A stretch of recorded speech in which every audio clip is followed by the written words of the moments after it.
All right, back to it now. The president, if you missed it, opening up a bunch of land, and I mean a lot of land, 13 million acres, to pursue coal in the United States. Pursue coal.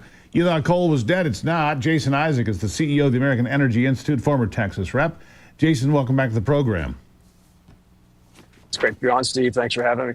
Good to have you here. All right, 13 million acres. Now, my question when I first saw this, and I saw the president do this, I'm like, do we have enough coal-fired power plants left to make a difference? I mean, a lot of places, they just bulldozed them. It was silly. I mean, you look at the price of electricity in the northeastern United States now, it's gone up dramatically because they keep bulldozing power plants and saying, well, we'll put in windmills and solar panels and little propellers on our hats, and it'll be great, right?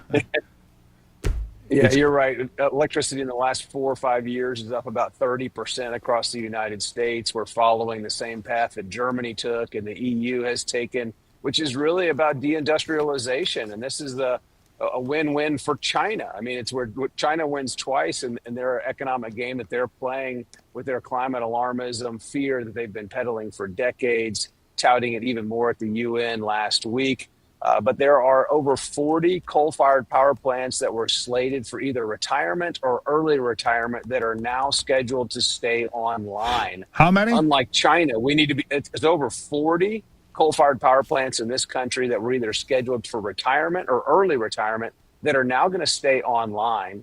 Coal use has gone up 9% over the last year in the United States. And Steve, just last week, I was in some coal-fired power plants and some coal mines in eastern Wyoming, beautiful country.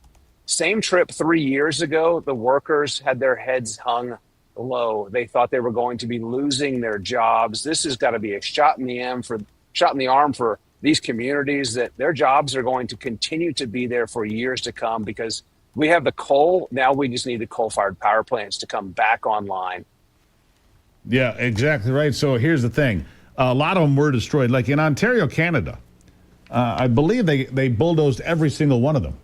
And so Ontario, I'm surrounded by Ontario here in Michigan. They got rid of all of them, I think. The last coal unit shut down December 31 of 2014, right?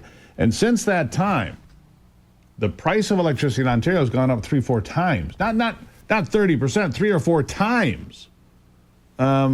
It's just fully. Look what Germany did. Look what France did. Look at these people, and now they're getting the power from other people because they're idiots. I mean, they can do math, can't they? This is how much we need. Oh, and by the way, in the AI revolution, we need a lot more power than we needed before, don't we? Yeah, and that's something that the Obama administration and the Biden administrations didn't understand. They started this war on coal, which is really a war on the American people. It's a war on affordable and reliable electricity to appease European bureaucrats and to these globalist financial institutions that think they know what's best for other people, that we're really driving this energy transition narrative, which is really a transition away from affordable and reliable electricity and completely empowering China. It's transferring our money by the trillions to the Chinese Communist Party. They're laughing all the way to the bank.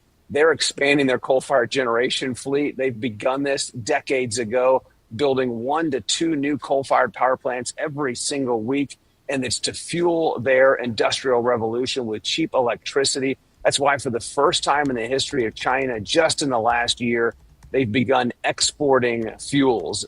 Diesel fuel, jet fuel, home heating oil. They've never been an exporter of energy, but they're buying cheap Russian and Iranian oil to power that. They've expanded their refining capacity powered by cheap coal electricity. And it's just appalling. And as President Trump said at the UN years ago, Germany will become completely dependent on Russia for its energy.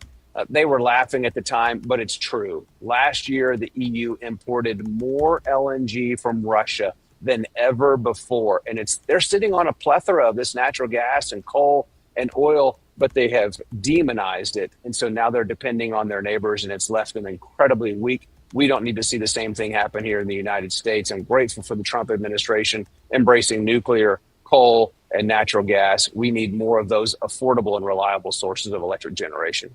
Yeah, exactly right. And let me ask you this.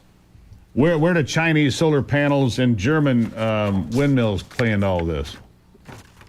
Yeah, well, they're made with coal in China. And as I've joked multiple times before, congressional testimony, I said of all the technology the Chinese steal from us, it would be nice if they would utilize our pollution control technology. We're world leaders in environmental protection in this country, having record clean air. We're number one when it comes to access to clean and safe drinking water in this country. Unfortunately, that's getting more expensive.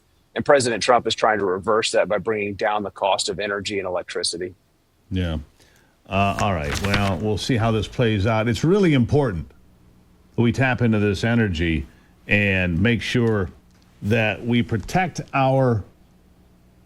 But look, we have the greatest resources in the world when it comes to natural resources: coal, oil, timber, water, farmland. It doesn't matter what it is. Natural resources, metals, precious metals. We've got it all in America.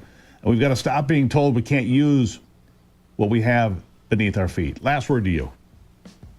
I say we produce those fuels more responsibly than anywhere else on the planet. Every source of energy production, whether it's food or fuel, has some sort of environmental impact. And don't we want to choose the ones that have the least environmental impact? That's coal, natural gas, that's nuclear, and that's farming with innovative and efficient products like we use here, not electric farm tractors. So we need to continue with this American energy dominance agenda. Again, we produce it more responsibly than anywhere else on the planet. Yeah, there you go. I greatly appreciate you being here because we're the cleanest, greenest industrialized nation on earth, and we should be proud of that, not ashamed of it. Jason Isaac, thank you for being here. Amen. Thanks for having me on. Really appreciate it. There you have it.